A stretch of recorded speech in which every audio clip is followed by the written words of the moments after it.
हमारे नेता, विरोधी दल, वरिष्ठ सदस्य हैं, इस सदन के माननीय अध्यक्ष भी रहे हैं और प्रदेश सरकार में मंत्री के रूप में भी उन्होंने कार्य किया है। एक लंबे समय से सार्वजनिक जीवन में है।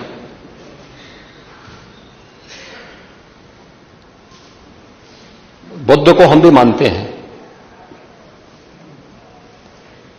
लेकिन हमें इस बारे में भी जानना होगा कि एक लंबी परंपरा भारत की है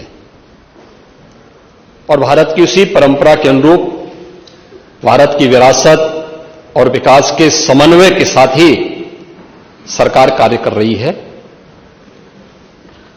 मैं प्रदेश के प्रशासन या अपने स्तर पर प्रदेश के जिस सांप्रदायिक माहौल की आप चर्चा कर रहे हैं, आप सभी माननीय सदस्यों ने जिन मुद्दों को रखा है, मैं उस पर बहुत वो नहीं कहूंगा, क्योंकि एनसीआरबी के जो आंकड़े हैं वे इस बात को बताते हैं कि 2017 से लेकर के लगातार अब तक प्रदेश में सांप्रदायिक दंगों की जो स्थिति है उसमें 97 से लेकर 99% तक कमी आई है। ये एनसीआरबी का डाटा है। और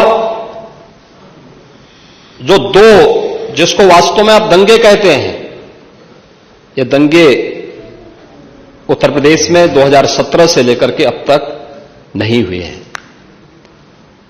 और मैं वही आपके पिछले कार्यकाल के दौरान बताता हूं, 2012 से 2017 के बीच में, ये भी एनसीआरबी के ही डाटा है, प्रदेश में 815 सांप्रदायिक दंगे हुए और 192 लोगों की मौत उसमें हुई है। मैं उस पर चर्चा करूंगा। उससे पहले भी 2007 से 2011 के बीच 616 ऐसे सांप्रदायिक घटनाएं हुई हैं जिनमें 121 लोगों की मौत हुई थी। महोदय, जो बात यहां पर माननीय सदस्य शेख इकबाल महबूब ने संबल के बारे में लिखा, माननीय सदस्य कुंवर रघुराज प्रताप सिंह जी ने यह बात बहुत स्पष्ट की कि हम तथ्यों को छुपा करके कब तक जनता को गुमराह करेंगे। हर व्यक्ति जानता है कि माननीय न्यायालय के आदेश पे सर्वे का कार्य हो रहा था और सर्वे हो रहा था। दूसरा, मैं आपसे पूछना चाहता हूं, आप पश्चिम में जाएंगे, पता नहीं आप कैसे हैं, आपके पूर्वज भी हो सकता है, और पश्चिम उत्तर प्रदेश के हमारे सभी लोग अपने सामान्य संबोधन में राम राम ही कहते हैं, तो जय श्री राम कहां से सांप्रदायिक संबोधन हो गया? कहां से सांप्रदायिक संबोधन हो गया? हमारे यहां हम जगते हैं, राम ही राम बोलते हैं, मिलते हैं, राम राम का संबोधन होता है,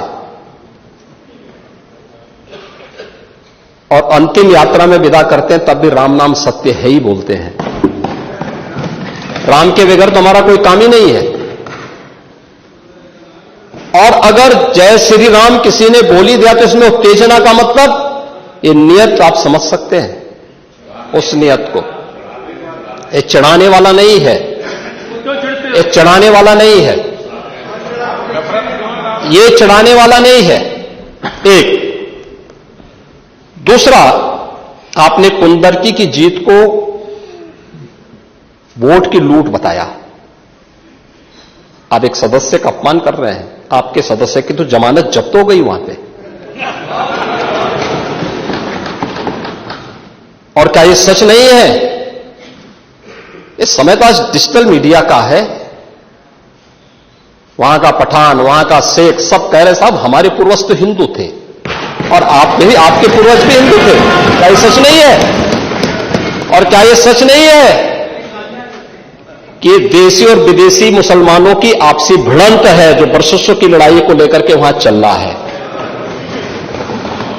आप लोग सच पे पर्दा डालने का प्रयास कर रहे हैं, लेकिन एक चीज जरा नोट करना कि सूर्य को चांद को और सत्य को बहुत देर तक छुपा कोई नहीं सकता है, और सत्य जरूर सामने आएगा। और उसी सत्य के बारे में कहा जा रहा है, नेता प्रतिपक्ष कह रहे थे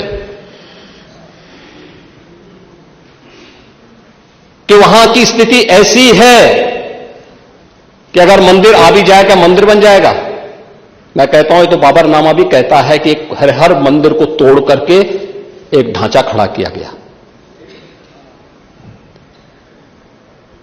आप तो एक श्रेष्ठ ब्राह्मण कुल में आपने जन्म लिया है, आप तो भारत के पुराणों की परंपरा पर विश्वास करते हैं। हमारा पुराण भी इस बात को कहता है कि भगवान विष्णु, श्री हरि विष्णु का 10वां अवतार संबल में ही होगा, उसी संबल में होगा।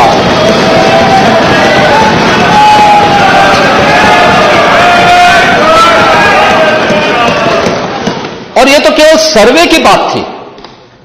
माननीय न्यायालय के आदेश पर जिलाधिकारी का मतलब जिले का एडमिनिस्ट्रेटिव हेड, पुलिस अधीक्षक उस जिले की पुलिस फोर्स का मुखिया है। इनका दायित्व है कि शांतिपूर्ण तरीके से किसी सर्वे के कार्यक्रम को वहां पे संपन्न करना, माननीय न्यायालय के आदेश को अक्षरशः अनुपालन करना। और सर्वे 19 नवंबर को भी हुआ, 21 नवंबर को भी हुआ, 24 नवंबर को भी सर्वे का कार्य चल रहा था। क्या यह संभव है? नहीं, 21 को संपन्न नहीं हुआ था। ये लगातार सर्वे का काम चल रहा था। और सर्वे के कार्य के दौरान पहले 2 दिन कोई भी शांति भंग नहीं हुई। तीसरे दिन जब 23 नवंबर को जुमे की नमाज के पहले और जुमे की नमाज के दौरान जिस प्रकार की तकरीरें दी गईं, उन तकरीरों के बाद माहौल खराब हुआ। और फिर उसके बाद जिस प्रकार की स्थितियां की गई थी वो सबके सामने है। और इसलिए मैं कह रहा हूं, हमारी सरकार ने तो पहले ही कहा कि हम जुडिशियल कमीशन बनाएंगे। ये एक्ट के अंतर्गत ही कमीशन बना हुआ है। माननीय सदन में उसकी रिपोर्ट भी आएगी।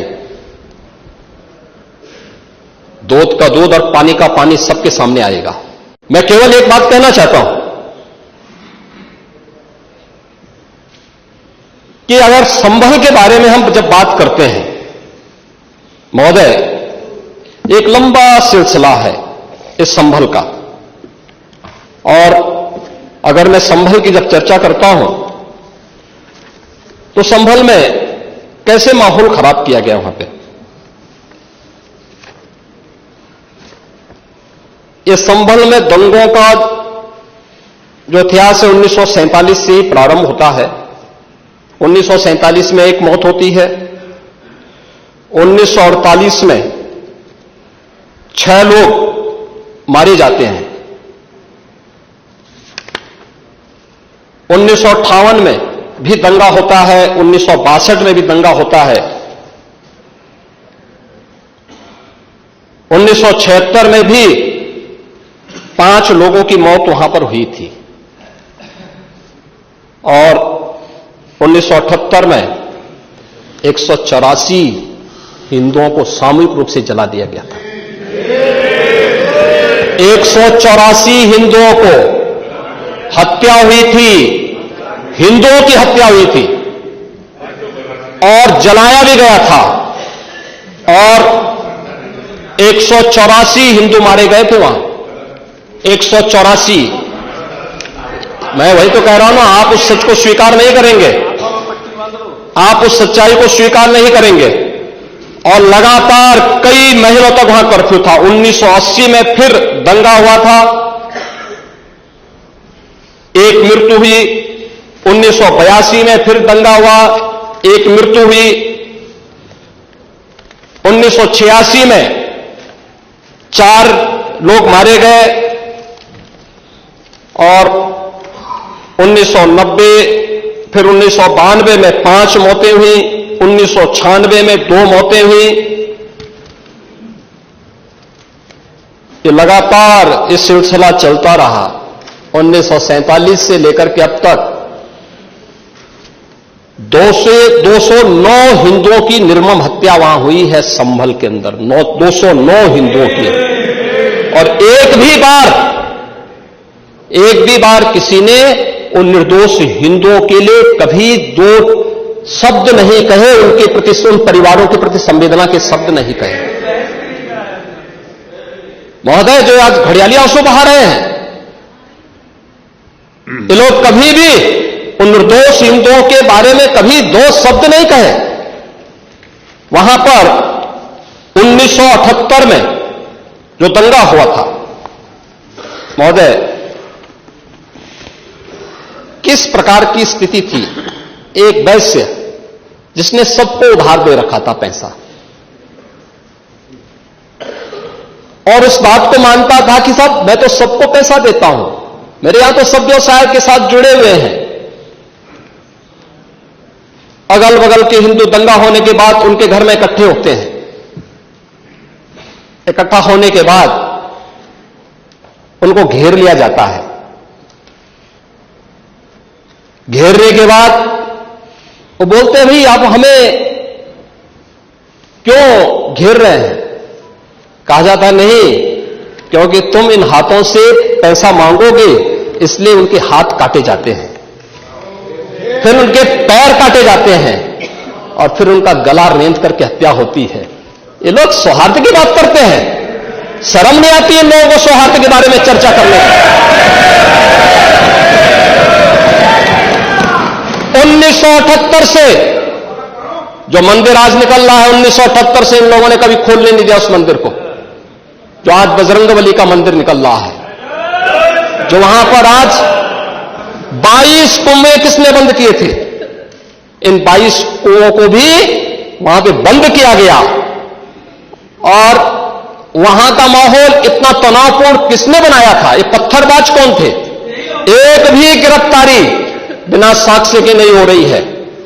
और याद रखना, जिसने पत्थरबाजी की होगी, जिसने माहौल खराब किया होगा, उसमें एक भी बचने वाला भी नहीं है,